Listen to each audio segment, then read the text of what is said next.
आप नौकरी लेने वाले नहीं, नौकरी देने वाले बने। तो क्या इम्पैक्ट देख रहे हैं इसका? पॉजिटिव इम्पैक्ट देख रहे हैं एजुकेशन सेक्टर में अगर बात करें यूनिवर्सिटी में, या नेगेटिव देख रहे हैं? कोविड हुआ था ना, तो लोगों का ख्याल था कि फेस टू फेस टीचिंग खत्म हो जाएगी। मैंने कोविड में पढ़ाया है और मैं आपको ये बिल्कुल वसूख से कहती हूँ कि face to face teaching is not going anywhere. बाप बन गया तो वो बेटी को फिर वो अच्छा हस्बैंड नहीं मिला, उसकी क्या वजह लगती है? कि एजुकेशन सेक्टर की वजह से, मैं सिर्फ क्योंकि एजुकेशन पे अपने को एजुकेशन सेक्टर की वजह से या एक्सटर्नल एनवायरनमेंट की वजह से औरत का घर से तहफ़्फ़ुज़ के साथ बाहर निकलना और इदारे में तहफ़्फ़ुज़ के साथ काम करना हम आज तक इस्लामिक रिपब्लिक ऑफ पाकिस्तान में इंश्योर नहीं कर सके। क्रिटिकल पार्ट आपने वुमेन फेस किया, जो आप अपनी स्टोरी में बताना चाहें कि देखिए ये आपको आज मैं यहाँ देख रही हूँ, यूनिवर्सिटी चलाती हुई दिख रही हूँ, तो मूव करते हुए पिक्चर देख रही हैं, तो उससे पहले मैंने ये मुश्किलें फेस की हैं। तो हम डे वन से कहते हैं अपनी फैकल्टी को, turn your classrooms into learning labs. अगर आपको एक दिन के लिए प्राइम मिनिस्टर बना दिया जाए और यूनिवर्सिटी में, आप क्या करेंगे उसमें? मैं मिडिल क्लास लोगों से बात कर रही हूँ। जितना बच्ची की जहेज के लिए पैसा जमा करते हैं ना, उसकी तालीम पे लगा दें, वो अपना जहेज खुद खड़ा कर ले।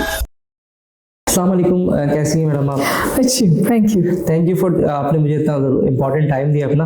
मेरा सबसे पहले सवाल, क्योंकि हम पॉडकास्ट स्किल बेस ही करते हैं, this is my first podcast for the university, और आप माशाल्लाह से बड़ी यूनिवर्सिटीज़ के हेड भी कर रही हैं, तो ये जो कंपैरिजन चल रहा है हमारा कि स्किल्ड होने चाहिए, यूनिवर्सिटीज़ ख़त्म होनी चाहिए, before dive in this topic में चाहता हूँ कि आप थोड़ा सा अपने बारे में बताएं कि अभी आपने क्यों यूनिवर्सिटीज़ के ही जिसमें कॉन्फ्लिक्ट रहता है तो उसी में ही क्यों है? मतलब मेरी तो समझिए पूरी ज़िंदगी है वो एकेडेमिया से ही जुड़ी हुई है। इनफैक्ट मैं तो ऑनेस्टली कहूँगी मुझे कुछ और करना आता ही नहीं है। या मैं पढ़ा सकती हूँ, या मैं रिसर्च कर सकती हूँ, या मैं एकेडमिक लीडरशिप का हिस्सा बन सकती हूँ। मेरी जर्नी इसलिए मुझे इंटरेस्टिंग लगती है क्योंकि मैंने 10 साल hard core public sector university में गुजारा, कराची यूनिवर्सिटी। उसके बाद फिर तकरीबन 17 साल IBA में, जो थी तो public sector but is seen as an island of excellence. और अब मैं हार्ड कोर प्राइवेट एंटिटी में हूँ, which is Millennium Institute of Technology and Entrepreneurship. Undergrad university है। जब इनको चार्टर मिला तो उन्होंने अप्रोच किया मुझे।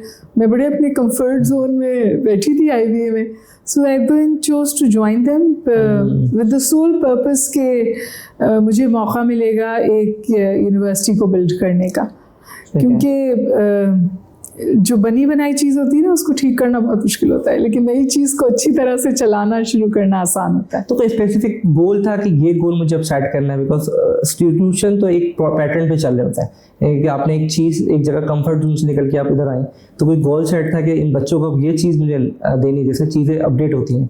एक तो इथॉस ऑफ द यूनिवर्सिटी जिसने मुझे बहुत अट्रैक्ट किया। मेरा ख्याल है कि वो बहुत कंटेम्प्रेरी थे, क्योंकि हमारा नाम है एक तो millennium, dealing with millenniums, institute of Technology and entrepreneurship. तो टेक वेव का आपको बिल्कुल पता है, और एंटरप्रेन्योरशिप पे तो मैं बिल्कुल अब पुख्ता यकीन रखती हूँ। 2 वजूहात हैं। एक तो हमारा मज़हब कहता है तिजारत करो, एंटरप्रेन्योरशिप वहाँ पे भी, और दूसरा मैं समझती हूँ कि गो के हमारे यहाँ यूनिवर्सिटी एजुकेशन कॉम्प्रोमाइज्ड भी है और कम भी है। इसके बावजूद जो हम ग्रेजुएट्स हर साल प्रोड्यूस कर रहे हैं, उस रफ्तार से मार्केट में नौकरियां नहीं। तो मैं हमेशा अपने बच्चों को, जो डे वन से मैंने माइट में कहा है, मैंने ये कहा है कि आप नौकरी लेने वाले नहीं, नौकरी देने वाले बने। So don't be a Sikar of jobs, be a creator of jobs. ये हमारे इथॉस थे, और इस पर फिर हम डे वन से काम करते हैं। और मेरे पास इस वक्त हालांकि अंडरग्रेड प्रोग्राम्स हैं, लेकिन मेरे पास ऑलरेडी समझिए एंटरप्रेन्योर्स हैं। ये बच्चे हैं जो साइट पे छोटा मोटा ऑनलाइन या फिज़िकल बिजनेस कर रहे हैं, और उसको हम बहुत ज़्यादा फोकस करते हैं। दूसरा फोकस जो मैंने IBA में सीखा वो ये था कि हम बच्चों को आइसोलेशन में पढ़ा रहे थे। हम एकेडेमिया जो है और उसका इंडस्ट्री का इंटरफेस वीक था, तो बहुत मैंने कोशिश की of bringing the industry to the classroom, कि जो हमारा इंटरफेस हो वो स्ट्रॉन्ग हो। तो बच्चे ज़रूर स्टॉक एक्सचेंज आते हैं, बच्चे ज़रूर इंडस्ट्री साथ इंटरफेस, ज़रूर CO टॉक्स होती हैं, इंडस्ट्री से लोग आते हैं, हैंड्स ऑन ट्रेनिंग होती है। और तीसरी चीज़ जो मैंने बहुत कोशिश की है करने की, और मेरे ख्याल में किसी हद तक कामयाब भी हुई हूँ, वो हम डे वन से कहते हैं अपनी फैकल्टी को, turn your classrooms into learning labs, क्योंकि वो जो मेरे और आपके ज़माने में मोनोलॉग टीचिंग होती थी ना, अब बच्चा उसमें उससे रोपन ही नहीं होता। आप फ़ोन से compete कर रहे होते हैं, इंफॉर्मेशन में वो इंटरेस्टेड नहीं है, इंफॉर्मेशन तो वो खुद इट्स अ क्लिक अवे। तो आपको जब तक आप नॉलेज और इंफॉर्मेशन को नॉलेज के तौर पे पेश ना करें, डिफरेंटली पेश ना करें, और उसके साथ उसका स्किल पैक और इम्पैक्ट अटैच ना करें अपनी क्लासरूम टीचिंग में, वो फिर इम्पैक्ट फैक्टर बहुत लो रहता है। तो बस हमने ये कोशिश की और हम किसी हद तक कामयाब भी हुए। हमारी यूजुअल क्लासरूम्स नहीं हैं, हमारे क्लासरूम्स में आपको बहुत जिद्दत मिलेगी। जैसे आपने कहा इंटरप्रेन्योर, तो हमारा एक अपना ग्रुप है, उसमें 500 इंटरप्रेन्योर है, मेरा अपना ग्रुप है। तो उन्होंने एक सवाल भेजा था कि वो ये कह रहे थे कि उनसे पूछे क्योंकि आपने इंटरप्रेन्योर का अल्फाज लगाया हुआ, उसमें नॉर्मली होता है कि लोग स्किल सीखते हैं और अपना बिजनेस शुरू कर देते हैं, उनको इन्फ्लुएंसर ने ट्रेन किया होता है कि भाई यूनिवर्सिटी जाने की ज़रूरत नहीं है। तो द क्वेश्चन वाज दैट कि अगर वो ज्वाइन करते हैं एज ए एंटरप्रेन्योर एजुकेशन, क्या अब उनको ज़रूरत नहीं, क्योंकि इन्फ्लुएंसर्स ने तो ये सिखा दिया कि अब ज़रूरत नहीं क्योंकि तुम पैसे कमा रहे हो, $1 मिलियन कमा रहे हो, ऑनलाइन रिसर्च कर रहे हो और काम कर रहे हो। तो व्हाट एग्जैक्टली अगर वो ज्वाइन करते हैं या अगर वो आते हैं तो उनकी क्या ग्रूमिंग हो सकती है? मेरे ख्याल है जो कोर्स स्किल्स आपको कम से कम अंडर ग्रेड डिग्री देती है वो एंटरप्रेन्योर्स के लिए भी अहम है। क्योंकि आप हैंड्स ऑन सीखते हैं सप्लाई चेन, या आप हैंड्स ऑन सीखते हैं मार्केटिंग और मैनेजमेंट, हम आपको फिर प्रिंसिपल सिखाते हैं। इसी तरह the same goes for computer sciences. आप लैपटॉप पे बैठते हैं, 5-7 साल की उम्र से बैठ रहे हैं, 13-14 साल तक आपको बहुत कुछ आ जाता है, but to understand the ethos. और फिर आप देखिए कि जो AI के साथ चीज़ें जुड़ रही हैं इस वक्त, जो टेक्नोलॉजी के साथ चीज़ें जुड़ रही हैं, वो ethics and morality of AI है, वो ethics and morality of technology है। वो जब तक आप एक एकेडमिक सेटिंग में नहीं होंगे वो आपको नहीं आएगी। और फिर देखिए ये सिर्फ ये नहीं होता कि आप तालीम हासिल कर लें, यूनिवर्सिटी 360 डिग्री ग्रूमिंग होती है। वो आपको नेटवर्किंग सिखाती है, वो आपको इंटरपर्सनल स्किल्स सिखाती है, वो आपको ये सिखाती है कि आप स्ट्रीट स्मार्ट भी कैसे होंगे। So this is like a second home. और जो ये 4 साल की ग्रूमिंग होती है ये बच्चे को लाइफ जर्नी के लिए तैयार करती है।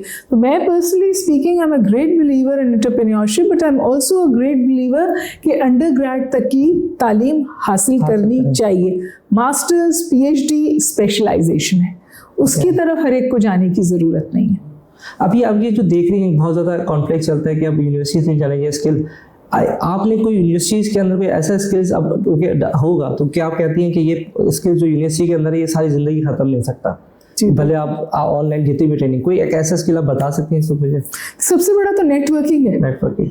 So I think the friends that you make at university level वो आपके आज भी आपके साथ होंगे। तो मैं बहुत इनकरेज करती हूँ स्टूडेंट्स को कि अपने डिसिप्लिन, अपने क्लासरूम से बाहर निकलकर लोगों से मिलो और इंटरेक्ट करो। बल्कि हम ऐसी एक्सरसाइजेस कराते हैं ओरिएंटेशन में कि उनका ज़्यादा से ज़्यादा लोगों से इंटरेक्शन हो। तो सबसे ज़्यादा तो नेटवर्किंग, उसके बाद इंटरफेस विद रियल लाइफ। देखिए कोविड हुआ था ना, तो लोगों का ख्याल था कि फेस टू फेस टीचिंग ख़त्म हो जाएगी। मैंने कोविड में पढ़ाया है और मैं आपको ये बिल्कुल वसूख से कहती हूँ कि face to face teaching is not going anywhere. क्योंकि जो ह्यूमन एलिमेंट है, जो एम्पैथी है, जो हर इंडिविजुअल की अपनी नीड है। तो जो नई यूनिवर्सिटीज़ हैं जो छोटे कोहर्ट्स के साथ काम कर रही हैं, वहाँ पे जो मेंटोरिंग और ग्रूमिंग हो रही है वो आपको मिल ही नहीं सकती online. Online is a supplement. आपने कुछ सीखा और फिर आपकी चाह और प्यास बढ़ी उसके बारे में और जानने के लिए, तो ऑनलाइन ऑप्शंस हैं। तो मैं ना तो उसको डिस्काउंट करती हूँ ना उसको गैर अहम समझती हूँ, लेकिन क्या उस पर कुल्ली तौर पर इन्हिसार किया जा सकता है, मैं इसके फेवर में नहीं हूँ। और अभी आपको क्या लगता है जो AI आ रहा है और इतना ज़्यादा हम तो खैर पूरा किताब लेते थे, बकायदा राइटिंग हमारे अब्बू ने कराई है कि बेटा राइटिंग कर लो, और फिर हमने जाके यूनिवर्सिटीज़ में ग्रामर सीखी है कि भाई इंग्लिश करनी है। अब तो उनको हम टूल डाल के सेट करते थे, अब ChatGPT आ गया तो वो तो एक वर्ड लिखते हैं उनको तो ग्रामर नहीं मिलेगा। तो क्या इम्पैक्ट देख रहे हैं इसका? पॉजिटिव इम्पैक्ट देख रहे हैं एजुकेशन सेक्टर में अगर मैं बात करूँ यूनिवर्सिटी में, या नेगेटिव देख रही है इसको? देखिए जब कैलकुलेटर्स आए थे ना जी, तो जो मैथ के प्रोफेसर्स थे वो कहते थे बस ये बच्चे बेकार हो गए, इन्हें कुछ नहीं आएगा। फिर साइंटिफिक कैलकुलेटर्स आ गए। जब लाउड स्पीकर्स आए थे तो हमारे मुल्ला हजरात नाराज हो गए थे कि ये गैर इस्लामी है, इससे अजान नहीं दे सकते। फिर हम किताब से भी नाला रहे, प्रिंटिंग प्रेस से भी नाला रहे। This is new technology. YouTube पे भी रहे, YouTube से भी नाला रहे, तो देयर आर 2 चॉइसेस। या तो आप इसको अडेप्ट करके इसको अपनी नई जनरेशन को इसके साथ सही तौर पर चलना सिखा दें, या आप इसको शन करें और दुनिया से पीछे रह जाएं। मेरे ख्याल है इतनी क्लियर कट चॉइस है। तो I have nothing against ChatGPT, I have nothing against artificial intelligence. और ये जो आप प्रॉम्प्ट जिसको आप कह रहे हैं ना, it is now it's called prompt engineering. आप कितना अच्छा प्रॉम्प्ट लिखते हैं, वो आपको जो रिसर्च, जब मैं PhD कर रही थी, मैं जो रिसर्च 6 महीने में करती थी, अब वो रिसर्च मैं 7.5 मिनट में कर सकती हूँ। And I find it fascinating. It has just eased things out for me and increased the pace at which I work. So let's adopt technology. इसीलिए मैंने कहा कि ज़रूरी है कि आप इदारे से जुड़े हुए हो, क्योंकि फिर वो आपको टेक्नोलॉजी के साथ जुड़े हुए एथिक्स और मोरालिटी भी सिखाता है, फेक और डीप फेक और उसके नुकसानात भी बताता है। सो सिर्फ टेक्नोलॉजी अडॉप्ट करना रोबोटिक है, उसका ह्यूमन एलिमेंट, उसकी एम्पैथी कभी भी सब्ट्रैक्ट नहीं होनी चाहिए। अच्छा, हम वैसे देखें, अगर एज अ फीमेल पहले बात करते हैं, एज अ फीमेल हमारे अभी भी देखें कल्चर में इतनी वुमेंस है नहीं जो मार्केट में निकलती है, डरती हैं। हालांकि अब ऑनलाइन भी ऑप्शंस हैं, तो आप कैसे उनको इंकरेज करेंगी कि नाउ अब इंटरनेट का दौर है, AI का दौर है, यू हैव अपॉर्चुनिटी कि आप ऑनलाइन भी काम कर सकते हैं, ऑनलाइन भी काम कर सकते हैं, आप उनको कैसे मोटिवेट करेंगी कि वो निकले और अपने आप को इम्प्रूव करें? मैं उनसे कहूँगी कि उनके बाप, उनके भाई और उनके शौहर को समझाएं, उनको थोड़ी सी अक्ल दें। क्योंकि मेरे पास बहुत सारी बच्चियाँ हैं जो आउटस्टैंडिंग हैं, उनके जो स्कोर्स होते हैं वो अपने साथ वाले लड़कों से ज़्यादा होते हैं, लेकिन उनके करियर्स उस तरह नहीं चलते, क्योंकि हमने एक तो जो एहसान है औरत का इस माशरे पे कि वो आपके लिए बच्चे पैदा करती है, माशरे में आपकी जो जनरेशन है उसको चलाती है, आपने उसको उसके लिए पाँव की बेड़ी बना दिया। क्योंकि आपने कहा कि चलो बच्चा तो वो पैदा करती है, लेकिन आपने कहा चाइल्ड केयर भी बस सिर्फ माँ का ही काम है, तो जितनी भी सेक्रीफाइसेस देनी है वो सिर्फ माँ करे। तो ये तो अल्लाह मियां ने कहीं नहीं कहा। आप बाप हैं तो आपकी भी जिम्मेदारी है। और जितने ज़ोर शोर से औरत अपनी शौहर के लिए तालियां बजाती है जब वो कुछ हासिल करता है, अगर उतने ही ज़ोर शोर से शौहर औरतों के लिए और अपनी बीवियों के लिए तालियां बजाएं तो बहुत सूरत हाल बदल जाए। मैं एक जुमला कहती हूँ, आपने मेरी दुखती रग छेड़ दी है, मैं ये बात बारहा कहती हूँ कि अभी सूरत हाल में बेहतरी आई है, और वो बेहतरी इस तौर आई है कि जो इतने अच्छे शौहर नहीं थे ना, वो बहुत अच्छे बाप बन रहे हैं। लेकिन फिर एक और मसला आ रहा है कि जो बहुत अच्छे बाप, बहुत अच्छी बेटियां पाल रहे हैं, इन बेटियों को माशरे में ऐसे मर्द नहीं मिल रहे जिनको उनके साथ रहना आता हो। तो ये पूरा एक इकोसिस्टम है जहाँ वुमेन एम्पावरमेंट को हमें इंटरनलाइज करना है, औरतों को नहीं। बहुत सारी औरतें तो उसको शादी से भी इंकारी हो रही हैं, और हर एक से आप सुनते हैं बहुत तलाक़ें हो रही हैं। हो ये रहा है कि औरतें वो सब कुछ बर्दाश्त नहीं कर रही जो ख्वाहिश थी माशरे की, पेट्रियार्कल माशरे की ख्वाहिश थी कि औरत बाय डिफ़ॉल्ट बर्दाश्त करे। तो औरतों से मुझे कुछ नहीं कहना, मुझे मर्दों से कहना है कि आधा आसमान हमने उठाया हुआ है। ये माओ ज़ेडुंग ने कहा था, आधा आसमान अगर आप हमें बिठा देंगे तो आसमान गिरेगा, तरक्की नहीं हो सकती। अब मेरा आज वुमेन का टॉपिक नहीं था, लेकिन एक अब थोड़ा सा इसमें मैं भी इमोशनली आ गया हूँ। तो आपको मुझे 1-2 सवाल किया, जैसे आपने तलाक का बोला और आपने बड़ी इंपॉर्टेंट बात की कि जो अच्छा शौहर नहीं बन सका वो अच्छा बाप बन गया, तो वो बेटी को फिर वो अच्छा हस्बैंड नहीं मिला। उसकी क्या वजह लगती है कि एजुकेशन सेक्टर की वजह से? मैं सिर्फ क्योंकि एजुकेशन पे हमने तो एजुकेशन सेक्टर की वजह से या एक्सटर्नल एनवायरनमेंट की वजह से इम्पैक्ट कर रहा है। हर जगह रोक है ना जी। बच्ची एक तो सबसे जो बड़ी जिसके बारे में कम बात होती है वो है सेफ मोबिलिटी फॉर वुमेन। औरत का घर से तहफ़्फ़ुज़ के साथ बाहर निकलना और इदारे में तहफ़्फ़ुज़ के साथ काम करना हम आज तक इस्लामिक रिपब्लिक ऑफ पाकिस्तान में इंश्योर नहीं कर सके। सड़क पर भी मुसीबत, पब्लिक ट्रांसपोर्ट में भी मुसीबत, जिस इदारे में वो काम करती है वहाँ पे भी मुसीबत, अगर उसको मगरिब हो जाए घर पहुँचने के लिए तो घर में भी मुसीबत। तो आप सोचिए कि आपने उसका काम करने का दायरा कितना महदूद और तंग कर दिया है। जब मर्द घर आता है तो वो काम से थक कर आता है, औरत घर आती है तो वो तफरी करके आती है और दूसरी नौकरी पे लग जाती है। तो जब तक हम ये इकोसिस्टम तब्दील नहीं करेंगे ना, तो जो औरत का पोटेंशियल है वो उस तरह से सामने नहीं आएगा।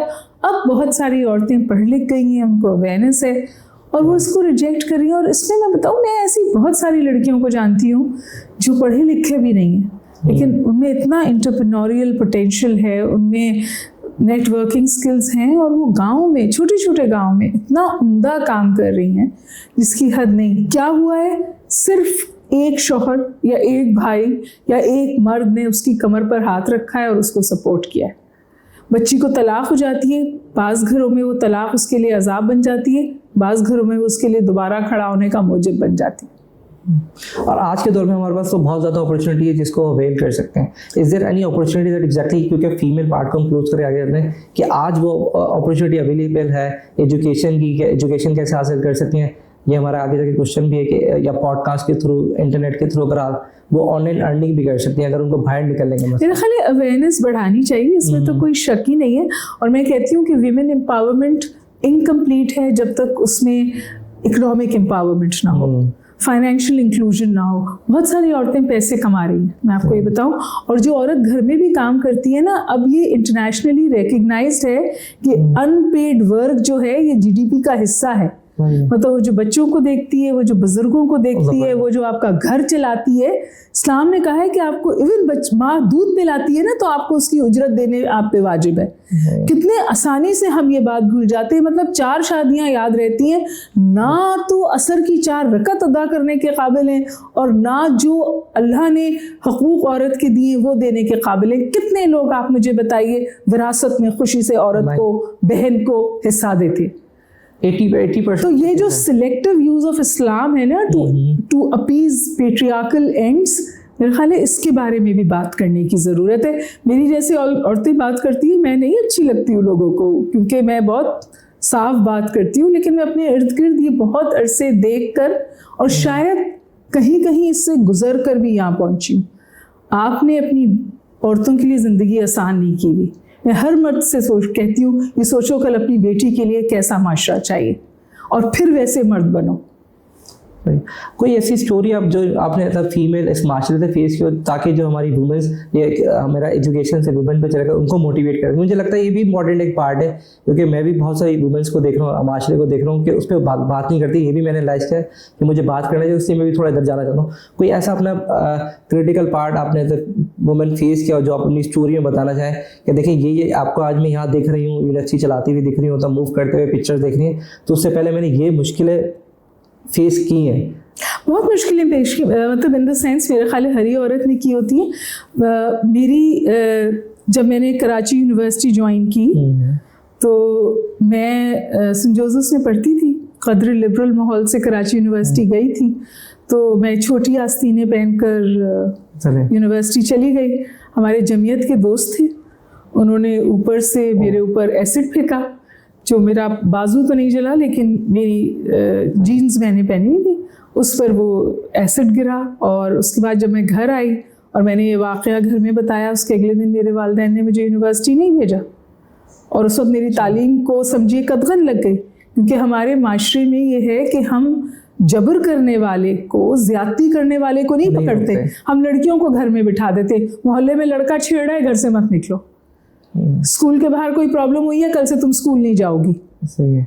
तो जो जबर कर रहा है माशरे में, जो तकलीफ पहुंचा रहा है, उसको तो आप पकड़ते नहीं, औरत को आप 3 तालों में और बंद कर देते। ये तो पता नहीं कोई अल्लाह का करम हुआ, मेरी शादी हो गई, 2 बच्चे हो गए, उसके बाद मैंने अपनी तालीम कंटिन्यू की अल्हम्दुलिल्लाह। और उसमें भी कोई बहुत आसानी नहीं थी, वहाँ पे भी मुश्किल थी, क्योंकि जिम्मेदारियाँ अपनी जगह थी। और फिर अच्छे लोग भी मिले, जिसमें मर्द और औरतें दोनों शामिल हैं, जिन्होंने मुझे सपोर्ट किया, जिसकी वजह से आज मैं इस मकाम पे हूँ। तो औरत को 2 सीलिंग्स तोड़नी पड़ती हैं, एक पिंक सीलिंग तोड़नी पड़ती है और एक ग्लास सीलिंग तोड़नी पड़ती है। और नहीं बदलेगा ये इकोसिस्टम उस वक्त तक जब तक औरत डिसीजन मेकिंग टेबल पर नहीं होगी। हमारे फैसले हमें करने दें। अब बात लंबी हो रही है, चाहे आपका दिल चाहे इसे आप नहीं, करें या ना करें। देखिए, जब तक अमेरिकन कांग्रेस में औरतें नहीं आई थी ना एक्टिवली, तो रिसर्च के लिए पैसे एलोकेट होते थे, लेकिन हार्ट डिजीजेस के लिए होते थे, क्योंकि हार्ट अटैक्स मर्दों को होते थे। जब औरतें आके कांग्रेस में बैठी ना, तो ब्रेस्ट कैंसर के लिए रिसर्च एलोकेशन हुई, क्योंकि उतनी ही औरतें, बल्कि शायद उससे ज़्यादा ब्रेस्ट कैंसर से मरती थी। तो जब तक आप औरत को उस मेज़ पर जहाँ फैसला साजी हो रही है बिठाएंगे नहीं, ऐसे फैसले ही नहीं हो पाएंगे, जो उसको इजाज़त दे ये जो हमने झंगाड़ खड़ा किया है इससे बाहर निकलने का। और आपकी मुझे स्टोरी से बड़ी इंस्पिरेशन लगी जो आपने बड़ी आराम से बता दी। मैं दोबारा हाईलाइट कर दूं कि आप 2 बच्चों के बाद फिर बाहर निकले। जो लोग कहते हैं कि तुम्हारी 2 बच्चे हुए, मेरे 3 बच्चे, जिंदगी खत्म हो गई। मैं आपको, ये मेरा मजाक है, मेरे पास बच्चियां आके कहती हैं जी मेरी शादी हो रही है, मैं कहती हूँ बेटा इंतकाल नहीं हो रहा। तो मैंने 2 बच्चों के बाद नौकरी भी की, पढ़ा भी, 8 साल तक मैं स्ट्रेट हाउसवाइफ थी। उसके बाद मैंने जॉब टेकअप किया, मैंने तालीम भी हासिल की। मेरी तीसरी बच्ची जिस वक्त मैं PhD कर रही थी उस वक्त पैदा हुई। मेरी तीसरी बच्ची फिज़िकली चैलेंज्ड है और उस वक्त क्योंकि कदर बेहतर ख़ानदान से थी, कमाई की थी, मुझसे हर एक ने कहा नौकरी छोड़ दो, कुछ चंद लोगों के। मैंने उस बच्ची को पाला भी अल्हम्दुलिल्लाह। आज वो टोरंटो में मास्टर्स कर रही है, खुद रहती है, अकेले रहती है। और वो बच्ची को बड़ा भी किया। मेरी एक बेटा बैंकर है, मेरी बेटी डॉक्टर है, मेरी तीसरी बेटी बेसिक साइंसेस में मास्टर्स कर रही है। मेरे बच्चे इस तौर इसलिए हैं कि मैं इस तौर हूँ। और आप सोच नहीं सकते माशरे से मुझे कितना नेगेटिव फीडबैक था कि भाई ऐसी बच्ची पैदा हो गई है, अब क्या ज़रूरत है नौकरी करने की।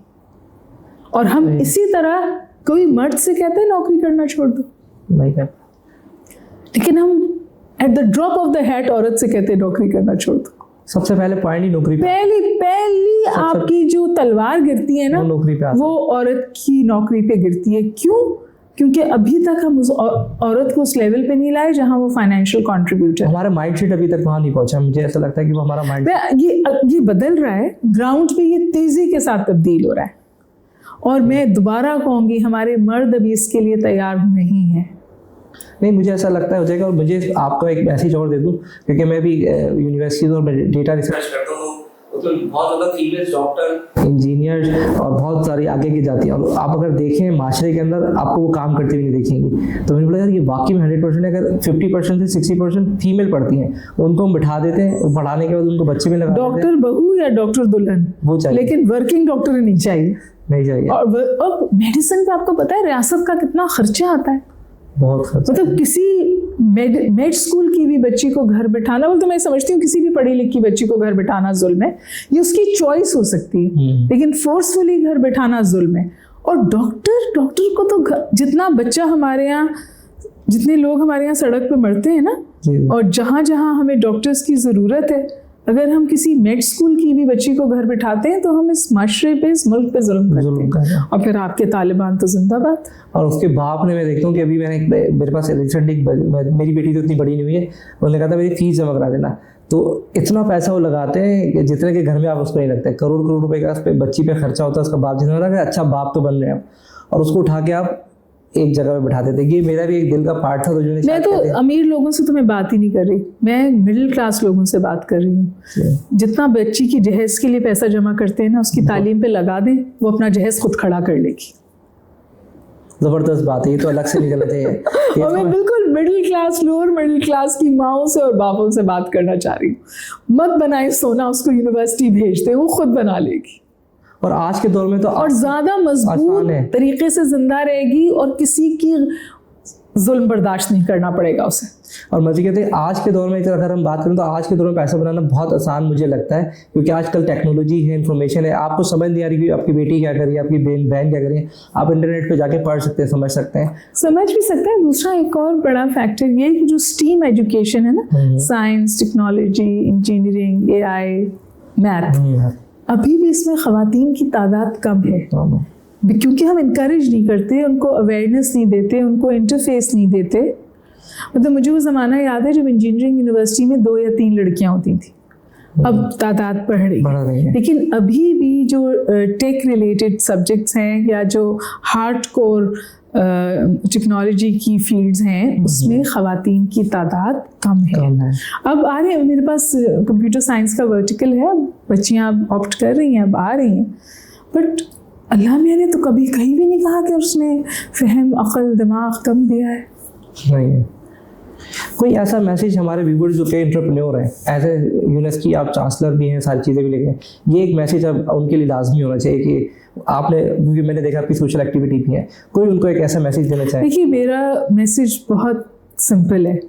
पाकिस्तान में बहुत मसाइल हैं, ये सब बात आप मानते हैं? जी जी बिल्कुल है। हर मसले का हल एंटरप्रेन्योरशिप है। Entrepreneurship is a mindset where you find solutions for problems and it has to be indigenous. यानी जिस ज़मीन में आप हैं हमें वहीं से हल ढूंढना है। कोई कंसल्टेंट बाहर से आके हमारे मसले हल नहीं कर सकता, हमें अपने मसले खुद हल करने हैं। और यही एंटरप्रेन्योरशिप है, हर मसले का हल निकालिए। जब कोको कोला से नाराज़ हुए तो दूसरा कोला निकला ना, और मशहूर भी हुआ और लोगों ने पिया भी। इट्स अ माइंडसेट अपना। और ये जो नई जनरेशन है, मुझे तो अगर मुझे पाकिस्तान से कोई उम्मीद है तो वो ये बच्चे हैं, क्योंकि अगर इनको हमने थोड़ा सी नजिंग और ग्रूमिंग दे दी, they can take Pakistan to the next level. अगर आपको एक दिन के लिए प्राइम मिनिस्टर बना दिया जाए फॉर द यूनिवर्सिटी में, आप क्या करेंगे? उसमें क्या चेंज लेके आएंगे यूनियन में? तालीम का बजट चौगुना बल्कि 5 गुना कर दूंगी, और ऐसा कोई रेगुलेशन निकालूंगी कि कोई रिवर्स ना कर सके। इस वक्त हम तालीम पे सबसे ज़्यादा कम खर्च करते हैं। पाकिस्तान में एजुकेशन इमरजेंसी लग जाती है, उस हवाले से कुछ नहीं होता। और आप फीमेल्स के लिए, वुमेन्स के लिए क्या करेंगे फिर? तालीम। इस वक्त 2 करोड़ बच्चा स्कूलों से बाहर है भाई। कौन सा ऐसा एक मुल्कों की आबादी होती है जितना बच्चा स्कूल से बाहर है। ये जो बच्चे आपसे सड़क पे भीख मांगते हैं ना, ये बच्चे भीख नहीं मांग रहे, पाकिस्तान का मुस्तकबिल भीख मांग रहा है आपसे, क्योंकि वो अभी तो पैदा हुए बेचारे। अब वो वैक्सीनेटेड नहीं है फुल्ली, नरिश्ड नहीं है फुल्ली, एजुकेटेड नहीं है। तो अगर आप मुझे 1 घंटे के लिए भी प्राइम मिनिस्टर बना दें तो मैं तालीम का बजट इतना कर दूं और कोई ऐसा लेजिस्लेशन निकाल दूं कि फिर उसको कोई रिवर्स ना कर सके। अच्छा, तालीम हासिल करने के लिए यूनिवर्सिटी आना चाहिए, बुक से पढ़ लेना चाहिए, या कोई मेंटोर ले लेना चाहिए? देखिए, कुछ अभी तक हम फॉर्मल तालीम का अल्टरनेटिव नहीं ढूंढ सके, लेकिन तालीम जो है ना, तालीम एक फॉर्मल एजुकेशन है और एक नॉलेज है, और अगर आपके पास प्यास है तो आप उसे हासिल कर लेंगे। मैंने बहुत कम तालीमी याफ्ता लोगों को इतने फ़हम का मालिक पाया है, इसलिए कि उन्होंने मुस्तकिल जद्दोजहद की है, कुछ सीखने की कोशिश की है। और इस वक्त तो मंत्रा जो है ना, वो है learn, unlearn, learn and relearn. बहुत दफ़ा जो आपने सीखा है वो भूलना पड़ता है, क्योंकि दुनिया इतनी तेज़ी से बदल रही है, और फिर रीलर्न करना पड़ता है। इस वक्त ये जो कंसेंसस है कि हम जो बच्चे को तालीम दे के निकालते हैं ना भाई, वो उसके साथ वो डिग्री सिर्फ 2 साल चलती है मैक्सिमम। तो हमें फिर स्किल देनी है बच्चे को, क्रिटिकल थिंकिंग की स्किल, क्वेस्ट की स्किल, सवाल उठाने की स्किल, सॉल्यूशन ओरिएंटेड होने की स्किल। ये जो आप तफरीक कर रहे हैं ना, स्किल और तालीम में कोई भी तफरीक नहीं है। स्किल का मतलब हैंड्स ऑन नहीं है, स्किल का मतलब है वो माइंडसेट आप बच्चे में ले आए जो वो इस बदलती हुई दुनिया के साथ चल सके। क्योंकि आप जितना भी अच्छा कैरिकुला बना लें, 21वीं सदी में जब ये बच्चा ग्रेजुएट करके मार्केट में निकलेगा, इसे ऐसी नौकरी पकड़नी है जो आज अभी पैदा भी नहीं हुई है, और ये 5 साल के साइकिल में ये चेंज हो रहा है। यानी with in 5 to 6 years the whole cycle of what is a relevant curricula changes. कोई ऐसी बुक्स हमारे एंटरप्रेन्योर को रिकमेंड करना चाहती हैं आप?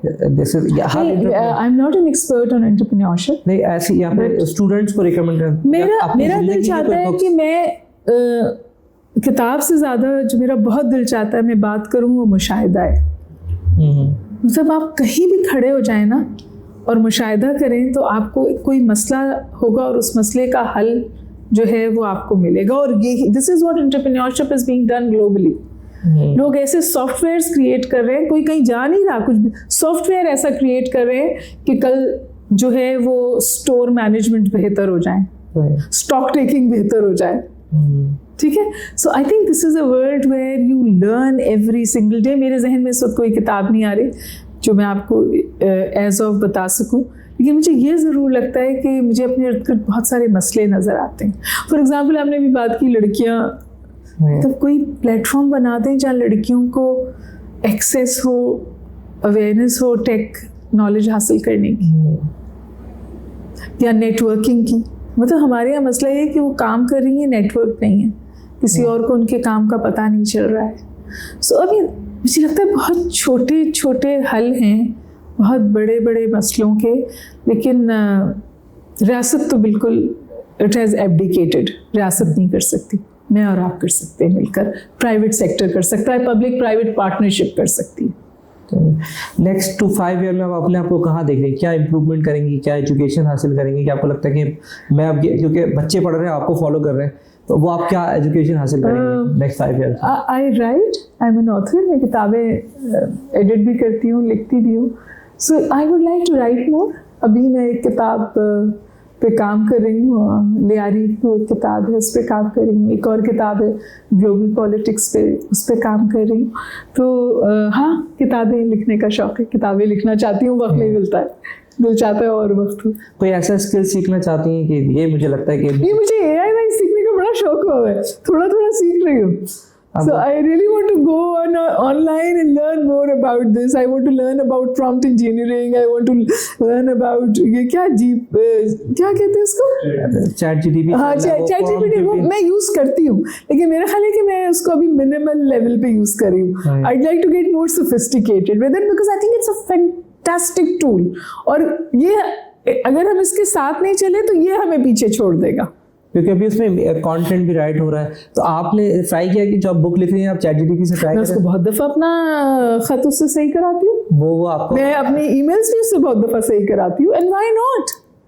फिर मैंने एक थॉट प्रोसेस लिख लिया। आप एक बहुत यूनिवर्सिटी की नाम है और नीचे बच्चे को आप कल साथ मोटिवेट कर देगा, नीचे बच्चे भी कर रहे हैं, वो कर रहे हैं लेकिन बोलते नहीं कंटेंट ये हमने झूठ सिखाया है। हाँ, ये बोलते नहीं, ये हमने झूठ सिखाया है ना।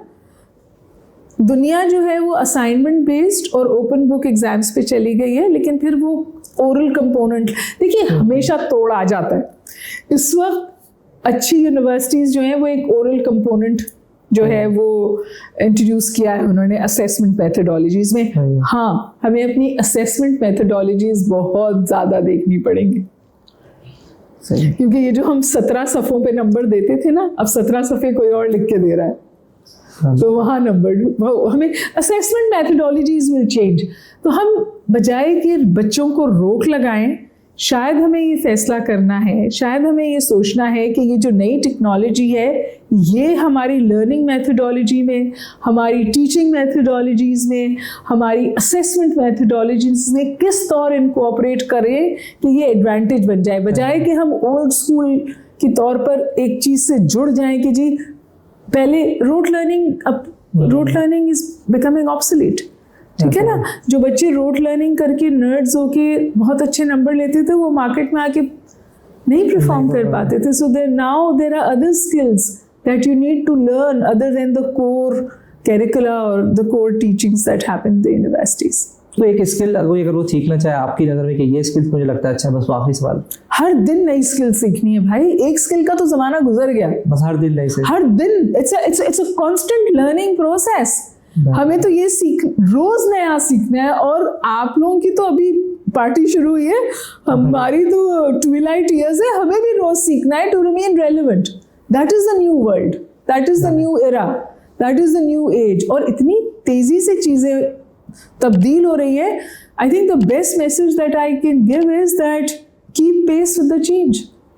ठीक है, थैंक यू सो मच।